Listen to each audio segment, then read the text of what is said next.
Welcome guys. तो हमने पिछले एपिसोड में देखा था कि गुनानंग ने अपने चारों बंदों को एमसी के ऊपर वार करने के लिए ऑर्डर दे दिया था। जो देखकर एमसी स्माइल करते हुए कहता है कि क्या तुम ब्लड चाहती हो या फिर मेरा जान चाहती हो, जो तुम इतने एग्रेसिव हो रहे हो। और इतना कहते हुए वो अपना ऑरा को रिलीज करता है और उन चारों बंदों को एक एक करके हवा पे उछाल देता है। जो देखकर गुनानंग और वो लीडर दोनों ही हैरान हो जाता है और गुनानंग का तो आंखें फटे की फटी रह जाती है ये सब देख करके। और वह सोचती है कि ये कोई आम बंदा नहीं है, ये हमसे बहुत ही ज्यादा स्ट्रांग है, मैं इसे संभाल नहीं सकता हूँ। और मेमसी के आगे अपने हाथ जोड़ते हुए कहता है कि मुझे माफ करना, मैं तुम्हें गलत समझ लिया, इसके लिए मुझे माफ कर दो। और इधर हमारा मेन कैरेक्टर बहुत ही एटीट्यूड में खड़ा हो जाता है और कहता है कि मेरे मास्टर ने कहा था कि अगर कोई तुम पर एक बार अटैक करता है तो वह दूसरे बार भी अटैक कर सकता है, इसलिए तुम उसे दोबारा अटैक करने का मौका ही मत दो, तुम्हारे पहले अटैक से ही उसे हरा डालो। भले ही वो बुड्ढा मुझे पसंद नहीं है, पर उसकी हर बात सही लगती है। और इधर गुनानंग तो बहुत ही डर जाती है। वो सोचती है कि इसका क्या कहने का मतलब है, क्या वो मुझे भी मारना चाहता है। और वो सोचती है कि लगता है आज मैंने कोई गलत ही आदमी का ऑफेंड कर दिया है। वह बंदा बहुत ही स्ट्रांग है, मुझे इसको संभालना और शांत करना होगा। अगर यह गुस्सा हो गया तो मेरे ये ब्रांच और आज मैं भी यहाँ पे जिंदा नहीं बचूंगी। तो हमारे मेन कैरेक्टर को बहुत ही शांत लहजे में कहती है, आखिर आपको क्या चाहिए। तो मेन कैरेक्टर, मुझे इन्फॉर्मेशन चाहिए।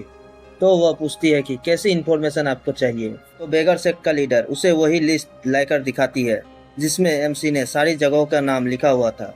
तो गुनानंग उस पेपर को देखती है और बहुत ही गुस्सा हो जाती है और सोचती है कि साला ये कुत्ता इस मामूली सी इंफॉर्मेशन के लिए इस मॉन्स्टर को हमारे यहाँ पर ले आया है।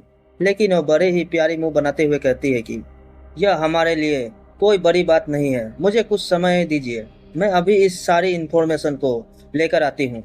तो मेन कैरेक्टर भी मान जाता है।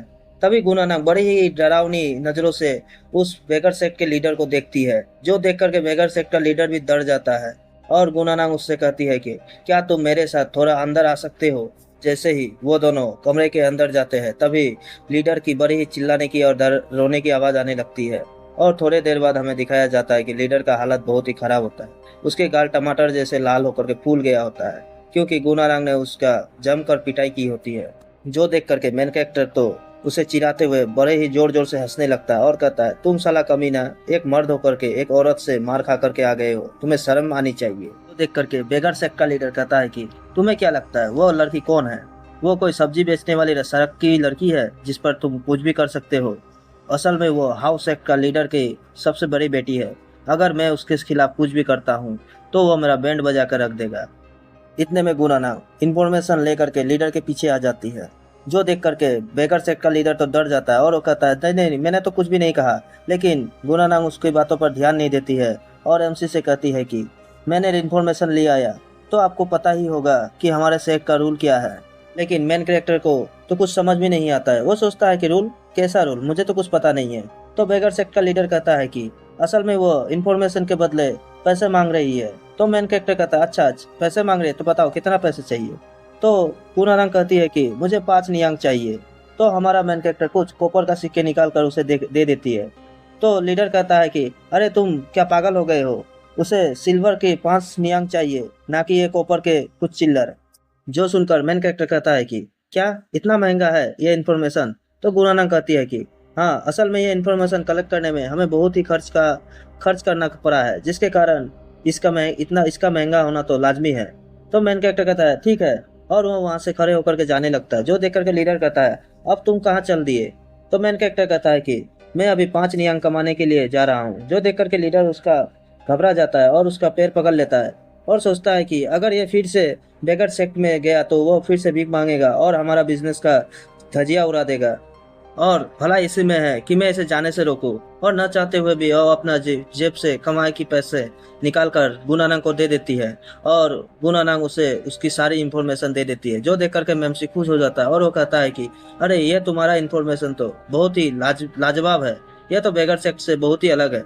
और वो अपने जेब से एक लेटर को निकालते हुए कहता है कि मुझे ये लेटर गोंगडोंग सिटी में भेजना है, लेकिन लगता है कि यह बहुत ही महंगा होगा। तो गुनानंग कहती है कि हमारा सेक्ट इन्फॉर्मेशन और लेटर को भेजकर ही पैसे कमाते हैं, पर मैं इस लेटर को मुफ्त में ही आपको भेज दूंगा, लेकिन उसके लिए मुझे आपसे कुछ सवालों का जवाब चाहिए। जो सुनकर के मेन कैरेक्टर कहता है ठीक है, तुम क्या पूछना चाहते हो पूछ लो। तो वो पूछती है तुम्हारा नाम। वो कहता है वाई यू नो, कितने साल के हो। तो वो कहता है मैं 17 साल का हूँ। जो सुनकर के गुनानंग सोचती है कि 17 साल, लेकिन उसकी मार्शल आर्ट को देख करके ऐसा नहीं लगता कि यह 17 साल का बच्चा है। लगता है कि यह जैसे कि कोई बहुत ही उम्रदार और बुढ़ा किस्म का इंसान है। लेकिन ऐसे इंसान से मुझे कोई भी दुश्मनी नहीं करना है, बल्कि मुझे इसके साथ सही व्यवहार कर करके इसके साथ मुझे दोस्ती करना है, ताकि भविष्य में ये हमारा बहुत ही काम आ सकता है। लेकिन ये नाम मैंने कहीं सुना सुना जैसा लग रहा है, क्या मैंने इसे कहाँ सुना है। और वह थोड़ी ही सोच के बाद वह फट से चिल्ला कर उठती है, क्या आप वाई क्लैन से हो। जो सुनकर के मैन कैरेक्टर कहता है हाँ मैं तो वाई क्लैन से हूँ, पर आप इतने चौंक क्यों रहे हो। गुनानंग कहती है कि असल में बात ऐसी है कि 5 साल पहले आपके वाई क्लैन से हमें आपको ढूंढने के लिए भेजा गया था। तो क्या आप वही लड़के हैं जो कि वाई क्लैन के सेकंड सन है। तो एमसी कहता है आप सही पकड़े हैं। तो गुनानंग कहती है ठीक है, लेकिन मुझे इस लेटर को भेजने में हमें 10 दिन का समय लगेगा। तो बताओ क्या हम इसे भेजें। तो मेन कैरेक्टर कहता है कि असल में जब तक अब तक तो उन्होंने 5 साल वेट किया है, तो अब 10 दिन वेट करने में क्या ही हो जाएगा। तुम निश्चिंत होकर के उसे भेज दो। गुनानंग उसे एक लाल कपड़ा निकाल कर देती है और कहती है कि असल में ये कपड़ा हमारा क्लैन का एक चिन्ह है, तो आप इसे अपने हाथ या कहीं पे भी बांध ले, ताकि हम आपको ढूंढने में कोई भी दिक्कत ना हो, और हम आप जहाँ भी रहेंगे हम आसानी से आपको ढूंढ लेंगे। तो मेन कैरेक्टर भी उसका उस कपड़े को ले लेता है और उसे शुक्रिया कहता है।